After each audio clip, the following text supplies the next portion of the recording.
the first to know Nsem-Pii TV.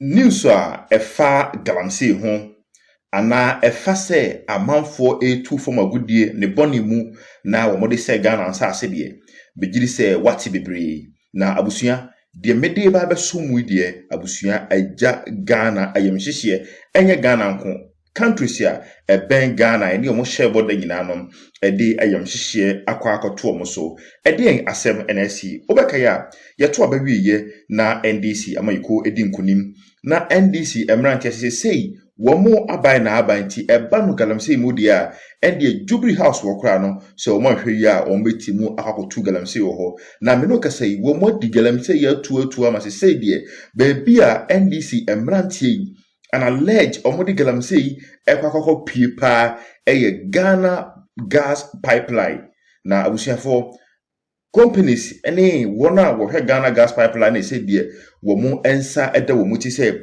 baby a amlanti edi galamsey no afa no say pipeline no so pe eno ma hyase a wo mu edwadwa netia ewo pipeline so na owo be pisika wo no mo say ehun sunsanso a edi bre wo man say John Dramani Mahama wo position na wo ka say Ghana aban sa amre na dada akufado won declare state of emergency sa bre no na galamsey kura du gas pipeline ho na enna galamsey adu gas pipeline ho no edi empiem na Ghana aban NDC aban etwen abusuya mame no nko abla na animdifo a wo mo hwe Ghana gas pipeline so chese baby e say emrantie no adi galamsey na kakuduru no say ya dasole na bibi kwate prere wanhwe ya na Ghana asem kese pa atimu atu enti mame no nko na ensem a owurai wo modi atudwa say emrantie no ana le galamsey kempena wo mu susu say womo ewo ensa kese bi ekuro mu ewo NDC amayeko num no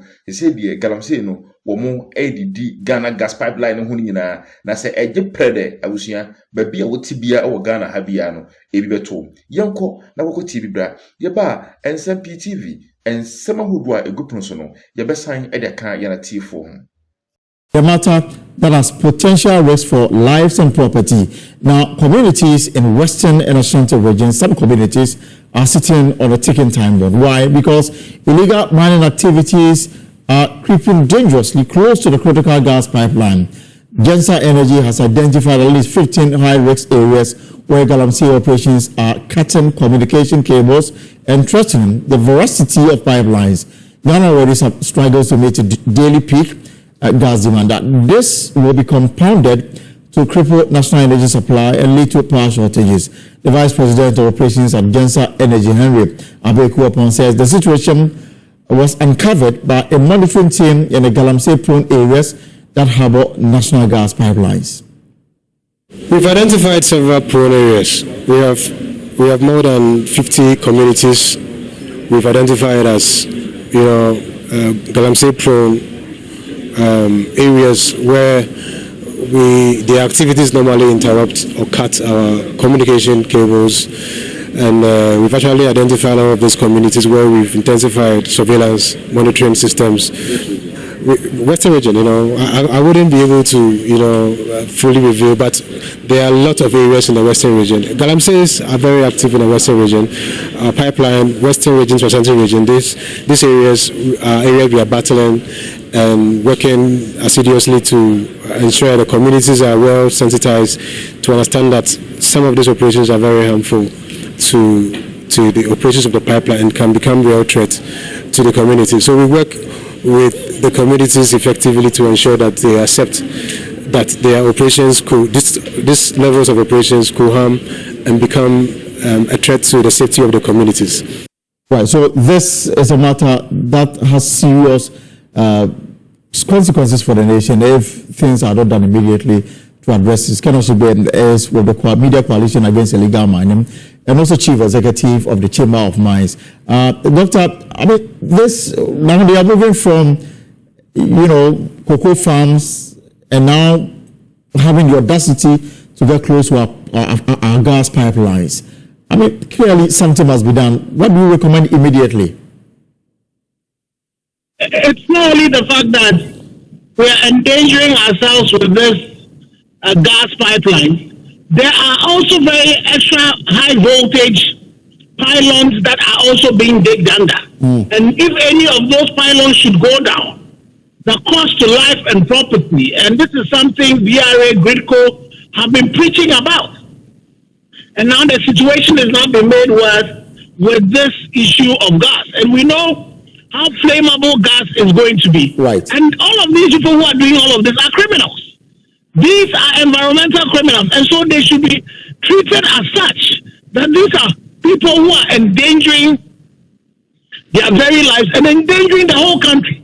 So the talk is enough of the talk. These are national security assets, and they should be treated as national security assets.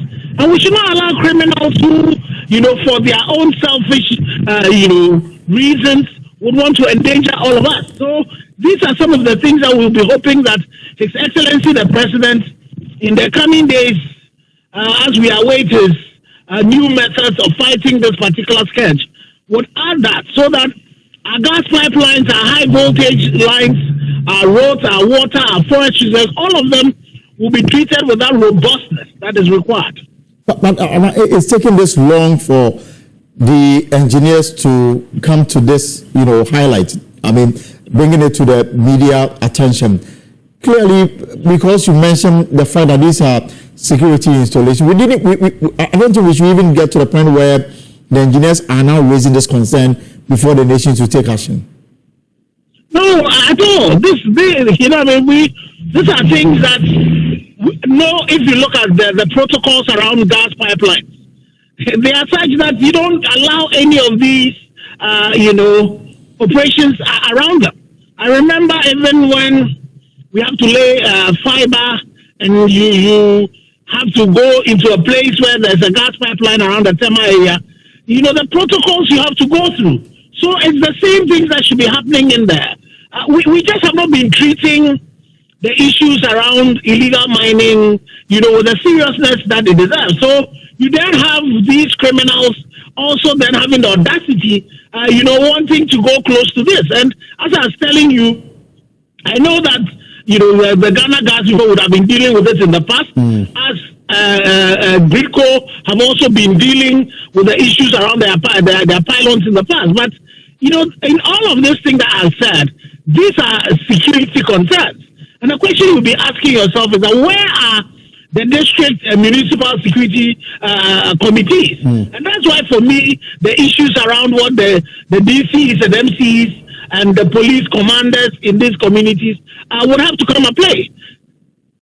These guys that you describe as criminals appears to have no regard to the environment and where they want to mine. It will not even matter if they discover gold at the Jubilee House and there is no restriction. They'll go ahead and undertake their illegal activity. Yet we appear to be talking tough but acting very little on the ground. I don't know what else must be done for us to take this war to them. No, you see, the challenge is the fact that the people who have to act sometimes are compromised themselves. So you find out it's all the issues about the elephant in the room. It's the politically exposed persons, the very well connected people who are, the people behind. They are the root cause of all of this. It's not the people you see in there. It is the people that know that when issues happen and they are arrested, there are big men who come to get them bail. And so they think that they are untouchable. So if we want to deal with this, we need to deal with the root causes. In 2024 October, His Excellency mentioned them as the kingpins. So these are the people we should be going after. And there's a plethora of them. The AG is supposed to be investigating two of the ruling government's officials. We've not heard anything that the Iyoko, AG had authorized Iyoko to do that. We've not heard anything about what Iyoko is doing. We've not heard anything. You have a situation about Professor Frimpong Boateng's the report he named. Yes, the report. They are all politically exposed people. You're not hearing a company like Heritage in Pia was engaged in the clear illegality, but they are all very connected people, very rich people, so nothing is being done to them. If we don't deal with the root causes of this, we will not be able to resolve it. So I am hoping that, in the coming days, whatever we're going to hear from the government would really result in dealing with the root cause.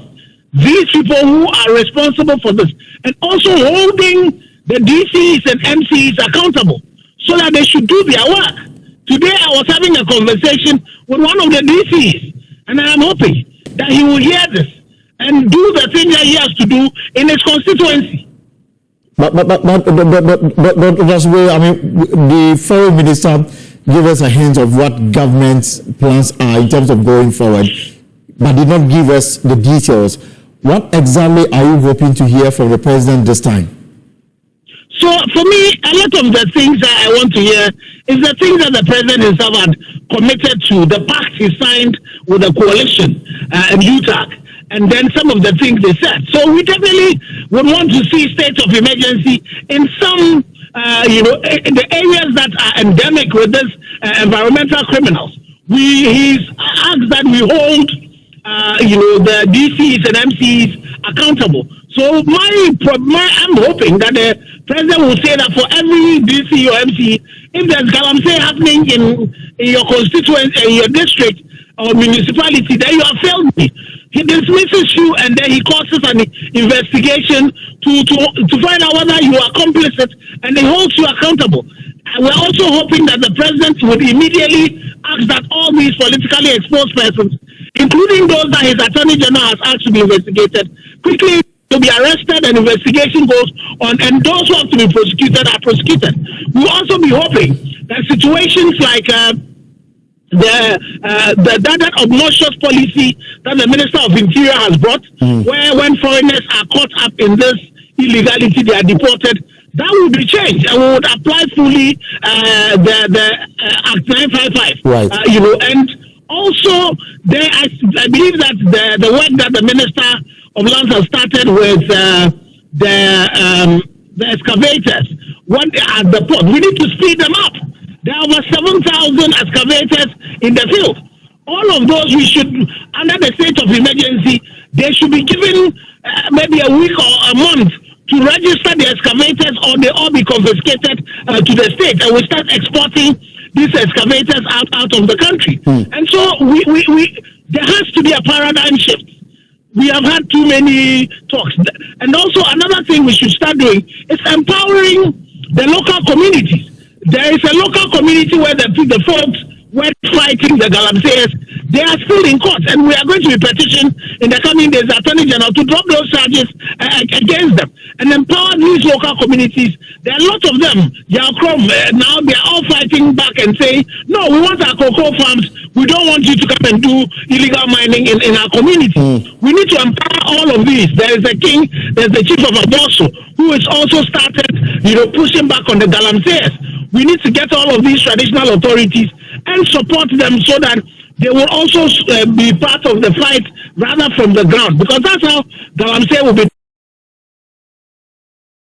against them, and empower these local communities. There are a lot of them. Now they are all fighting back and saying, no, we want our cocoa farms. We don't want you to come and do illegal mining in our community. We need to empower all of these. There is a king, there's the chief of Aboso, who has also started, pushing back on the galamseyers. We need to get all of these traditional authorities and support them so that they will also be part of the fight rather from the ground, because that's how galamsey will be dealt with. It is getting the local folks. But another thing that we all need to do, the Minister for Lands and Natural Resources has invited all of us to join the fight. So I will be calling on the Catholic Bishops Conference, for example, and the Christian Council, the Chief Imam, all traditional leaders. We need to mobilize ourselves and show to environmental criminals who claim they are in the millions that there's a lot more of us who do not want these things happening. The peasant farmers alone, you have over 2.5 million of them who are losing their livelihoods because of this. Those are our fisher folks who are on the rivers. They have lost their livelihoods. Even those who fish in the shallow waters are also beginning to lose their livelihoods. And we need to start hearing also from the GMA, the Ghana Medical Association, and all of that, who are treating, the cases that are coming to them, the Ghana midwives, all of these coming back in and then, supporting the government where they are doing right. And areas where not happening too well, we'll point that out to the government. All right. Perhaps the Lands and Natural Resources Ministry have some answers for us. Let me cross over to Pakasi Shandov. He speaks for the Lands and Natural Resources Ministry. He joins us on the line. But illegal miners are now getting closer to our gas pipelines. And what steps is being taken by the ministry to get them off and protect these pipelines? Good afternoon, Elton. Indeed, we have taken notice of this particular development and all other threatening matters that are emerging. The truth of the matter is that right upon the detection, NIMOS was notified, the National Anti-Illegal Mining Operations Secretariat, and as of now, they are drawing a comprehensive plan to deal with this particular issue and indeed any other matter that may come out of this particular development. So, by way of a response, indeed, we have taken notice and we are working around the clock to mitigate the impact. But you recognize that the operations and the impact it will have on the nation, if they are able to get closer to the pipeline and compromise it, will be such that it will be difficult for us to come out of it. So clearly, these people are bent on wreaking havoc to the nation. Isn't time the ministry or perhaps government take a bold step and say that these people are criminals? So let's deal with them to that extent. Exactly. We understand the gravity and the enormity of their operations and the groundswell impact it would have on the entire populace. And that is why, like I've had cause to indicate on this same platform, right now, we are enhancing the measures to deal with the menace of illegal mining. Just by way of notification, today, for example, on Monday, there was an operation by NIMOS that arrested 4 military men who, over the period, have been parading and acting under the guise of national security. 7 military officers. Yes, 7 military officers in yesterday's operation by NIMOS were arrested. And like I'm saying, they have been operating pretentiously under the guise of the national security. Meanwhile, what they do is to embark on illegal raids. Now, if you look at the nature of the operation, it didn't even start yesterday, though they were apprehended yesterday. It had been happening. The monitoring had been going on over a 3-month period. All of that is just to say that if now security operatives who are complicit are being arrested, we should get the assurance that government is indeed committed to the fight. And for every matter like this nature that emerges, there is a plan to mitigate it accordingly. So it's just a matter of time. Like I've said, we are revising the measures, and very soon this particular menace should be a thing of the past. So these military officers were acting without authority. So investigations are ongoing. Indeed, they have all been handed over to the Ghana Armed Forces, and investigations have begun immediately as I speak. Pending the outcome of the investigation, after the investigations have concluded, we'll be able to know the source of their authorization and where they were coming from. Because in the opinion of the locals, they felt these were authorized military personnel who were conducting the raids. But we will later discover that their entire operationalization was rather parochial, in that they were doing it for their own gains. And indeed, it is not only them. It appears there is also a clique of security personnel who hide under the guise of the national security to embark on some of these clandestine acts. All of these have come to the attention of the National Anti-Illegal Mining Operations Secretariat. The sector minister has taken notice of it, and the action is being rolled out accordingly. Well, what is the new way going forward, Shandov? We've been told by the Foreign Affairs Minister that the President is taking a serious matter, a serious view of this because of the calamity that befell the nation last week. Are you able to tell us what new in this fight is? By way of newness, before I touched on the unique craft of interventions that we are rolling out, let's look at what we have been doing already briefly. We have been embarking on land reclamation. We've also been deepening education and sensitization. Indeed, there is a program to also offer alternative livelihood. We are enforcing the laws, and then we are embarking on, we've been embarking on a reformation of the licensing regime. These are the 5-pronged approach that the ministry has adopted over time. Following the incident and given the general call, sentiments that government also shares for the fights to be intensified, what we are doing is that now we are taking all of these measures a notch higher. So, for example, much recently, there was a conversation, a meeting, a cabinet meeting that discussed every other conversation on the table. For instance, we have had suggestions from the likes of Dr. Ken Ashigbe that the states of emergency should be declared across targeted locations. There have also been calls for the outright repeal of LI 2462 and a host of them. Every laudable suggestion that has come to the table is being actively considered as of now. So maybe in the not too distant future, perhaps by the end of the week, we'll announce comprehensively the new raft of interventions that we are rolling on board. And I have to say that these new measures would be measures that would indeed please all Ghanaians and give us the results that we are looking for. Doctor, before I let you go, I mean, you've heard the spokesperson for the Lands and Natural Resources Ministry, the measures that they will be rolling up in the coming days. But last week, for example, the coalition also came together in a statement demanding that a state of emergency is declared in the Galamsey-prone regions. UTAC, for example, have made it clear that they may not go back to the classroom and teach if these measures are not given the needed attention. Does the ministry's posture give you hope that at least we will see some semblance of government action on the ground? Now that we are seeing the military officers undertaking their own intervention in this matter. There are some things in the office, that are going to happen, and so. But you see, the thing